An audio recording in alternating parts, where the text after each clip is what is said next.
আজি মই বনাবলৈ ওলাইছো ঘৰৰ লাওৰ সৈতে মাছৰ টেঙা আঞ্জা আৰু লাই শাক যোনটো ঘৰৰ হয় মাছৰ পেটু বনাম আহকচোন কেনেকৈ বনাই চাওহি প্ৰথমতে মই লাই শাকখিনি কাটি লৈছো তৰকাৰী বনাবলৈ মই আধা ফাল জাতিলাও লৈছো আৰু আধা ফাল মই থৈ দিম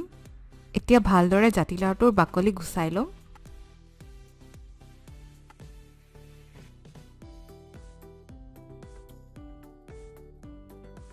এই জাতিলাওটো মই ঘৰৰ বাৰীৰ পৰা ছিঙি আনিছো বেছি ডাঙৰ হ'বলৈ দিয়া নাই আসলতে বেছি ডাঙৰ হ'লে জাতিলাওটো গেলিবলৈ ধৰে হেতু কাৰণে গেলাৰ চান্সেছ নাই আৰু ইমান কোমল হয় নহয় জাতিলাওটো খায়ে ভাল লাগি যায় একদম এতিয়া মই জাতিলাও সৰু সৰুকৈ কাটিম অলপ কিউব শেপত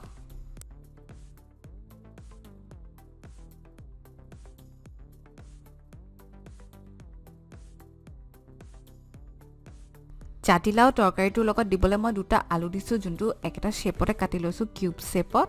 আলু জাতিলাওৰ তৰকাৰীত থাকিলে ইমান টেষ্টি কৰি দিয়ে নহয় তৰকাৰীটো একদম মেড ফৰ ইচ আদাৰ হয় কম্বিনেশ্যনটো এতিয়া মই বিলাহী দুটা সৰু সৰুকৈ কাটি ল'ম এইকেইটা বিলাহী মই বইল কৰিম তাৰ পাছত একদম লাষ্টত মই লাও ভাজিটো দি দিম যেতিয়া অলপ অলপ লাও ভাজিটো গলিবলৈ ধৰিব বনাই থাকোঁতে তাৰ পাছতহে দিম মই এতিয়া আমি মাছখিনি ফ্ৰাই কৰিম তাৰ কাৰণে মই কাষ্ট আইৰণৰ কেৰাহীখন গৰম হোৱাৰ পাছত 1 টেবুলস্পুন মিঠাতেল লৈ লৈছো সাইড বাৰ্নাৰটোত মই কাটি থোৱা বিলাহীকেইটা বইল কৰিছো অলপ পানীত এতিয়া গৰম তেলত হালধি নিমখ সানি থোৱা মাছকেইডোখৰ এপিচ এপিচকৈ সাৱধানেৰে ফ্ৰাই কৰিব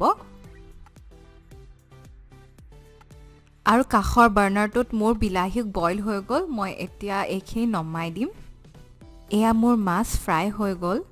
মাছ ফ্ৰাই কৰোঁতে সাৱধান হ'ব যাতে গৰম তেল আপোনাৰ গাত নপৰে মই মাছখিনি কাঢ়ি লৈছো এতিয়া মই একেখিনি তেলে ইউজ কৰিম তৰকাৰীৰ কাৰণে এতিয়া মই গৰম তেলত 1 চামুচ পাঁচফোৰণ দিছো আৰু কাটি থোৱা পিয়াজ এটা দি দিছো অলপ পিয়াজখিনি লৰাব আৰু হালধি 1 চামুচ দি দিব এতিয়া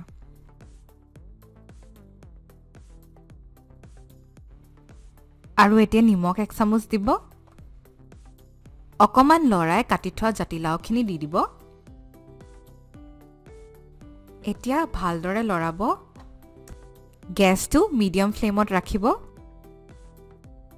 আৰু ঢাকনি মাৰি পেলাই 4 মিনিটৰ কাৰণে লাওখিনি সিজিবলৈ থৈ দিব এয়া চাওক ঢাকনি খোলাৰ পাছত কিমান পানী ওলাইছে লাওৰ পৰা এয়া চাওক আমাৰ লাওখিনি 80% মান কুক হৈ গ'ল এতিয়া আমি বইল কৰি থোৱা বিলাহীখিনি দি দিম অলপ লৰাই পেলাই মিক্স হ'বলৈ দিব লাও আৰু বিলাহীখিনি এতিয়া অলপমান পানী দিম যিমান লাগে মানে আমাক মাছৰ তৰকাৰীটোৰ কাৰণে ঢাকনটো মাৰি দিব আৰু 5 মিনিটৰ কাৰণে তৰকাৰীটো বইল হ'বলৈ দিব ভালদৰে সিজি যায় যাতে গেছৰ ফ্লেমটো মিডিয়ামত ৰাখিব এতিয়া ঢাকনিখন খুলিব আৰু লাওখিনি মেশ কৰি দিব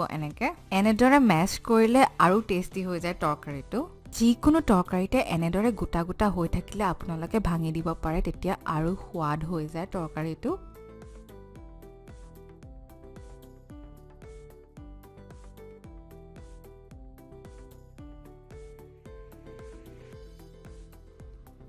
ভাঙি হৈ যোৱাৰ পাছত মাছৰ পিচ কেডোখৰ দি দিব আৰু মাছৰ ফ্লেভাৰটো যাতে তৰকাৰীত সোমাই যায় সেইবাবে 2 মিনিটৰ কাৰণে ঢাকন মাৰি পেলাই থৈ দিব এতিয়া মই লাই শাকৰ সৈতে মাছৰ পেটু বনাইছো গৰম তেলত আদা নহৰু পিয়াজ জলকীয়াৰ সৈতে পেটুখিনি ভাজি লৈছো তাৰ পাছত 1 পিঞ্চ সোডা আৰু লাই শাকখিনি দি দিছো ভালদৰে লাই শাকখিনি ভাজিব যাতে পানী নাথাকে এয়া মোৰ কমপ্লিট লাঞ্চ ৰেডি হয়নে একেবাৰে অসমীয়া থালি